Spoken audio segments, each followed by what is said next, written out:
आप सभी को जय मसीह की। आज का विषय एक ऐसा विषय है जो किसी भी इंसान का जीवन, उसकी सोच, उसका आत्मिक मार्ग पूरी तरह बदल सकता है। आज हम जानेंगे यीशु मसीह की वो 10 बातें जो न केवल जीवन को छूती हैं बल्कि आत्मा को नया जीवन देती हैं। ये वचन धर्म नहीं बल्कि जीवन है, और अगर आपने इन्हें अपने जीवन में उतार लिया तो न केवल यह संसार बल्कि आपकी अनंत आत्मा भी बदल जाएगी। तो आइए शुरुआत करते हैं। परमेश्वर से प्रेम करो अपने पूरे मन, आत्मा और समझ से। यीशु ने कहा, तू प्रभु अपने परमेश्वर से अपने सारे मन, अपने सारे प्राण और अपनी सारी समझ से प्रेम रख। यह सिर्फ एक आज्ञा नहीं बल्कि हर मसीही जीवन की नींव है। जब हम परमेश्वर से प्रेम करते हैं तो हमारे निर्णय, सोच, व्यवहार सब कुछ बदलने लगता है। आज की दुनिया क्या कहती है? खुद से प्रेम करो, पैसा कमाओ, आराम से जियो। लेकिन यीशु ने कहा, अपने पूरे मन से ईश्वर को प्रेम करो। जब परमेश्वर पहले स्थान पर होता है तो बाकी चीजें अपने आप सही स्थान पर आ जाती हैं। निर्णय। मैं हर सुबह प्रार्थना से शुरू करूंगा। हर काम में परमेश्वर की इच्छा पूछूंगा। मैं उसे सबसे अधिक प्रेम करूंगा।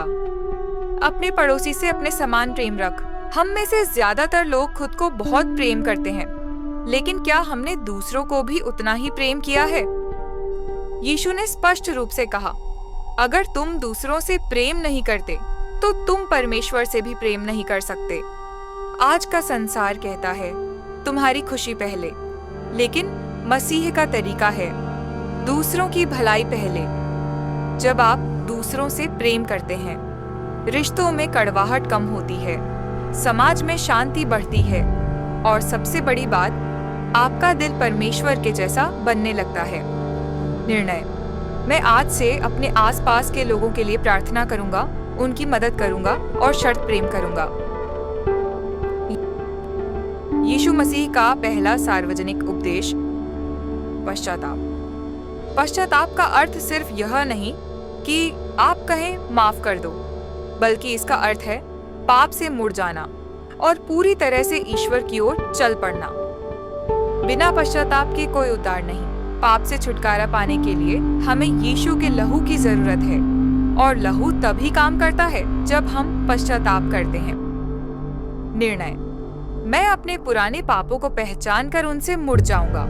हर दिन आत्मा का निरीक्षण करूंगा और प्रभु से शुद्ध हृदय मांगूंगा। यदि तुम मनुष्यों के अपराध क्षमा करोगे तो तुम्हारा स्वर्गीय पिता तुम्हारे अपराध क्षमा करेगा। हम सबने कभी न कभी किसी को चोट पहुंचाई है और हम चाहते हैं कि वो हमें माफ कर दे। तो फिर जब कोई हमें ठेस पहुंचाता है तो हम क्यों नहीं क्षमा करते? क्षमा आत्मिक स्वतंत्रता की कुंजी है। जिसे आप माफ नहीं करते, उसकी कैद में आप खुद रहते हैं। यीशु ने क्रूस पर भी कहा, हे पिता, इन्हें क्षमा कर, क्योंकि ये नहीं जानते ये क्या कर रहे हैं। निर्णय। मैं जिन लोगों से नाराज हूँ, आज ही उन्हें क्षमा करूंगा और अपने दिल को हल्का और शुद्ध बनाऊंगा। धन्य है दयालु, क्योंकि उन पर दया की जाएगी। इस संसार में लोग अकड़ कर चलते हैं, मैं कौन हूँ ये दिखाना है। लेकिन यीशु ने कहा, जो झुकते हैं वही उठाए जाते हैं। नम्रता और दया ईश्वर का चरित्र है। नम्र हृदय वह होता है जो सीखता है, जो प्रेम करता है और जो प्रभु का स्वरूप धारण करता है। निर्णय। मैं अभिमान त्यागूंगा और दया तथा नम्रता में चलूंगा। परमेश्वर के राज्य और उसकी धार्मिकता की खोज करो तो ये सब वस्तुएं तुम्हें मिल जाएंगी। हम नौकरी की खोज करते हैं, पैसे, गाड़ी, घर, रिश्ते, लेकिन यीशु कहते हैं, पहले ईश्वर को खोजो। जब आप पहले परमेश्वर को खोजते हैं तो बाकी सब चीजें स्वतः व्यवस्थित हो जाती हैं। निर्णय। मैं हर दिन परमेश्वर के राज्य की खोज करूंगा, प्रार्थना में, वचन में, सेवकाई में। प्रार्थना में जो कुछ भी मांगते हो, विश्वास करो कि पा लिया है और वह तुम्हारा होगा। प्रार्थना सिर्फ बोलने का नाम नहीं बल्कि विश्वास से बोलने का नाम है। जैसे बच्चा पिता से कुछ मांगता है, वैसे ही हमें अपने स्वर्गीय पिता पर भरोसा रखना है। जब आप विश्वास से प्रार्थना करेंगे तब चमत्कार होंगे। निर्णय। मैं संदेह नहीं करूंगा, मैं विश्वास रखूंगा कि मेरा परमेश्वर सुनता है।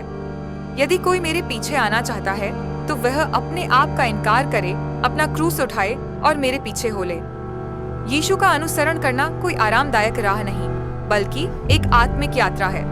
क्रूस का अर्थ है अपने पापों को मार डालना, अपनी इच्छाओं को त्याग देना और हर दिन मसीह के साथ मरना और जीना। निर्णय, मैं अपने जीवन की कुर्सी से उठ जाऊंगा और उसे यीशु को दे दूंगा। चिंता न करो कि क्या खाएंगे, क्या पहनेंगे।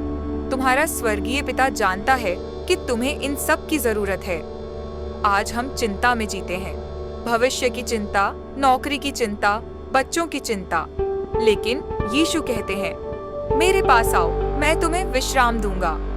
चिंता समाधान नहीं लाती, बल्कि और उलझन लाती है। निर्णय, मैं अपनी चिंता परमेश्वर को सौंप दूंगा। मैं आया कि उन्हें जीवन मिले और भरपूर मिले। यीशु केवल पाप से मुक्ति के लिए नहीं आए, बल्कि आपको भरपूर जीवन देने के लिए आए। जीवन जिसमें आनंद हो, शांति हो, उद्देश्य हो और अनंत काल के लिए आशा हो। निर्णय, मैं यीशु को केवल धर्म के रूप में नहीं, बल्कि अपने जीवन के रूप में स्वीकार करूंगा। निष्कर्ष, आत्मा को छू लेने वाली पुकार। प्रिय आत्माओं, यीशु की ये 10 बातें कोई साधारण उपदेश नहीं, बल्कि स्वर्ग की आवाज़ें हैं। अगर आपने उन्हें अपने जीवन में जगह दी, तो आप कभी पहले जैसे नहीं रहेंगे। अंतिम प्रार्थना है, यीशु मसीह, मैं आज अपना जीवन आपके चरणों में रखता हूँ। आपकी ये बातें मेरे हृदय में गूंजती रहें। मुझे क्षमा करें, मुझे नया जीवन दें, मेरे दिल को बदलें, मुझे आपके समान बना दें। यीशु, आप ही मेरे जीवन के राजा हैं। आमीन। अगर इस वीडियो ने आपके जीवन को छुआ है तो इसे शेयर जरूर करें। किसी और की आत्मा के लिए ये वरदान बन सकता है। चैनल को सब्सक्राइब करें और बेल आइकन दबाएं, ताकि हर आत्मिक संदेश आप तक पहुंचे। नीचे कमेंट में लिखें, मैं यीशु की बातों को अपने जीवन में अपनाना चाहता हूँ। जय मसीह की।